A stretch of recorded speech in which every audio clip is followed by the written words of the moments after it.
Alright, picture this. You're an F1 engineer in the 60s. You've got a crazy fast race car, but no wind tunnels, no supercomputers, just your instincts and a whole lot of trial and error. So how do you figure out if your latest aerodynamic tweak actually works? Simple.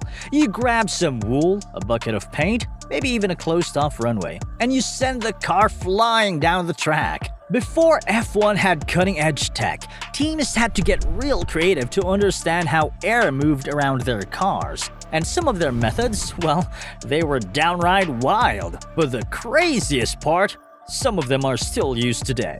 In the early days, aerodynamics in F1 was basically trial and error. Cars had sleek shapes, mostly because they looked fast, not because anyone had cracked the science. The general idea was simple. Less drag means more speed. But as engines got more powerful and cornering speeds climbed, teams hit a problem. Tires and suspensions were struggling to keep up. That's when someone had a light bulb moment. What if air wasn't just something to cut through, but something that could stick the car to the track?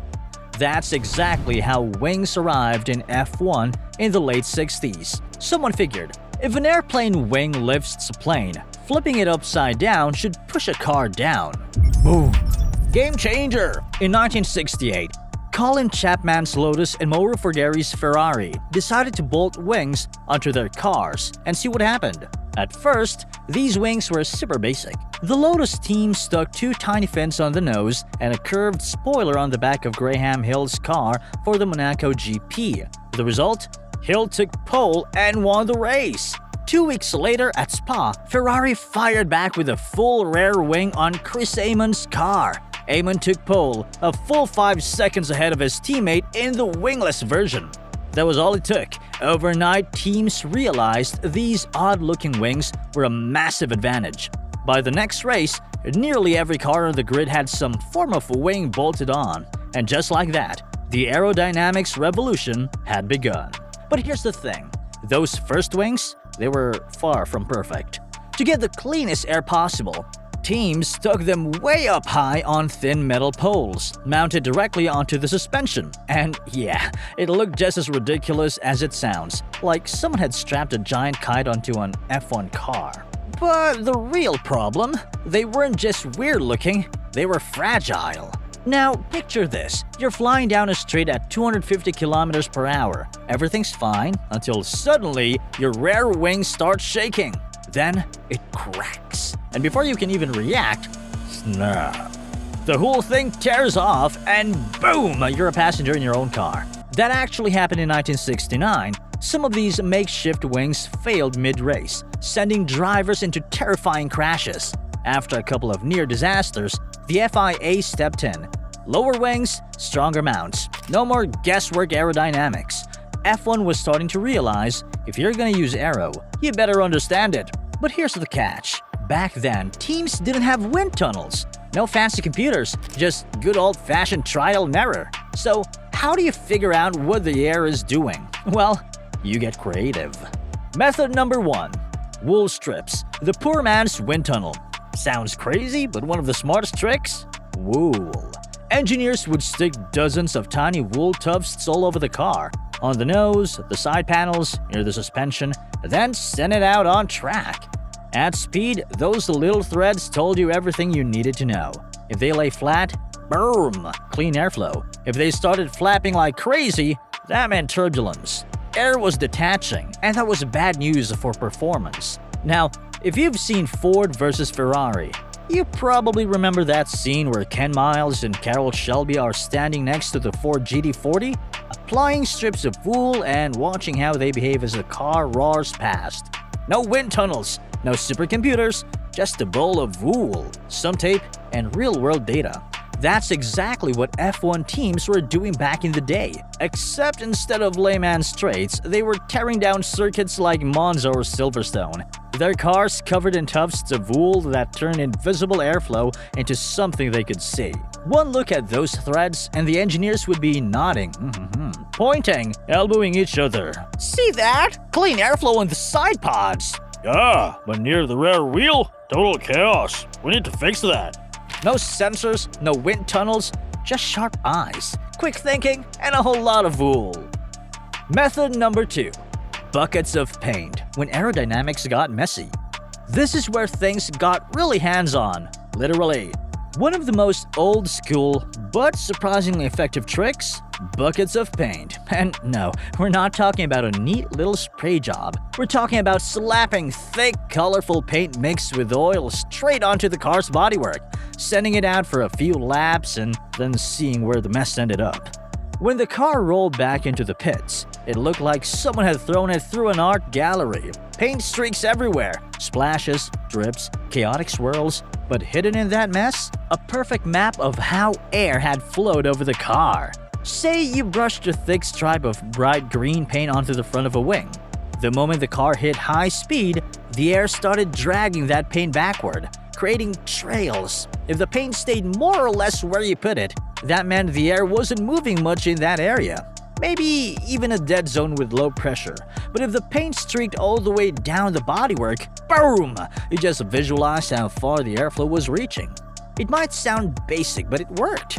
Engineers could literally stand there, arms crossed, looking at the streaks and figuring out where the car was cutting through the air cleanly and where it wasn't. Again, no wind tunnel, no computer simulations, just a bucket of paint and a keen eye. Of course, someone had to clean it all up afterward. And let's just say scraping dried paint off an F1 car wasn't exactly a mechanic's dream job. But hey, if it gave them answers, it was worth the mess. Method number 3. The just send it road tests. And then there was the most straightforward method of them all. Get the car, find a long straight, and floor it. Today, teams rely on state-of-the-art simulators and precise wind tunnel measurements. But back in the day, the best way to see if an aerodynamic change worked was to go out and drive the thing. Teams would head to a long stretch of road, an empty airfield or whatever open space that they could find, and they'd run the car at full speed to see what happened. No sensors, no fancy data logging, just speed, instinct, and a stopwatch. If a new wing design was too aggressive, the car would struggle to hit top speed. If it was too weak, the car wouldn't have enough grip in corners. The only way to know for sure? Run 2 versions back to back, flat out, and compare. Sometimes they do what's called a coast down test. Get the car up to speed, shift into neutral, and let it roll. If it slowed down too quickly, that meant drag was way too high. If it kept gliding for a long time, the aero was nice and slippery. Simple, but effective. And when it came to cornering, that was all about feel. No telemetry, no fancy graphs, just the driver pushing the car through turns and figuring out if it felt better. If they could take a corner 10 km per hour faster than before and the lap time improved, that meant the aero was doing its job. If the car felt twitchy or sluggish, well, back to the drawing board. It was a raw seat-of-the-pants approach to aerodynamics. No computer simulations, no wind tunnel data, just real-world testing with wrenches in hand and stopwatches at the ready. A far cry from today's ultra-precise engineering, but in that era, it was the only way to go fast. Old tricks, new tech, how F1 still uses the past to shape the future. Some of these old-school techniques might seem like relics of a bygone era, but here's the twist. They're still in use today, quietly working alongside cutting-edge technology. In F1, the past doesn't just fade away, it evolves. Take wool tufts. You'd think in a sport dominated by billion-dollar budgets, high-tech wind tunnels, and AI-driven simulations, no one would still be sticking bits of string onto a race car, and yet they do. Not on race weekends, of course, but in the wind tunnel tests and private sessions. Small strips of wool or tape still help engineers visualize airflow. Why? Because sometimes the simplest solutions are the most reliable. A tuft of wool flutters where it shouldn't? That's instant proof of turbulence or airflow separation. Something even the most advanced sensors can miss.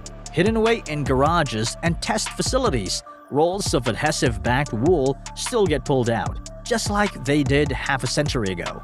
One glance at the car on track, and the engineers already know where the problem areas are, same as their predecessors did decades ago.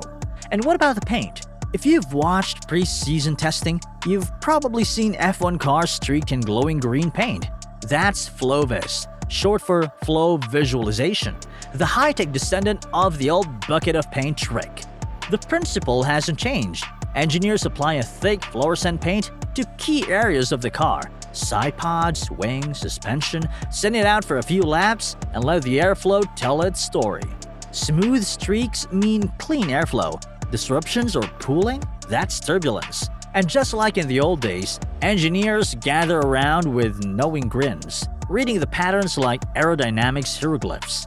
Because no matter how sophisticated F1 gets, sometimes seeing the air move beats any simulation.